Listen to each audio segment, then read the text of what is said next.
Beauty এর verb form কি, এটা নিয়ে প্রায়শই বিভিন্ন পাবলিক পরীক্ষায় প্রশ্ন আসতে দেখা যায়। আজকের ভিডিওতে এই বিষয়টি নিয়েই আলোচনা করতেছি। তো এখানে একটি প্রশ্ন দেওয়া আছে, the verb form of beauty is. এখন দেখো বিউটির যে ফর্মগুলো রয়েছে এগুলা খুবই গুরুত্বপূর্ণ।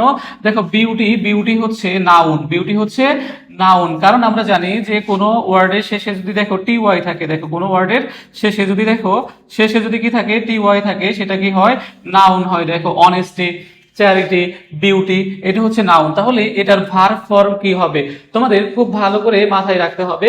সেটা হচ্ছে দেখো বিউটি এর ভার্ব ফর্ম হচ্ছে বিউটিফাই। দেখো বিউটিফাই হচ্ছে ভার্ব ফর্ম হচ্ছে বিউটিফাই। এটা যদি না পারো পাবলিক পরীক্ষায় কিন্তু প্রশ্ন আসলে তুমি কোনোভাবেই উত্তর করতে পারবে না। তাহলে the verb form of beauty is beautify. তাহলে বিউটিফুল কি, দেখো বিউটিফুল হচ্ছে অ্যাডজেক্টিভ। দেখো বিউটিফুল হচ্ছে অ্যাডজেক্টিভ এবং বিউটিফুলি হচ্ছে কি, দেখো যে অ্যাডভার্ব, বিউটিফুলি হচ্ছে অ্যাডভার্ব। তাহলে বিউটি হচ্ছে নাউন, বিউটিফাই হচ্ছে ভার্ব, বিউটিফুল হচ্ছে অ্যাডজেক্টিভ, বিউটিফুলি হচ্ছে অ্যাডভার্ব। এই ফর্মগুলো মুখস্থ করে নাও।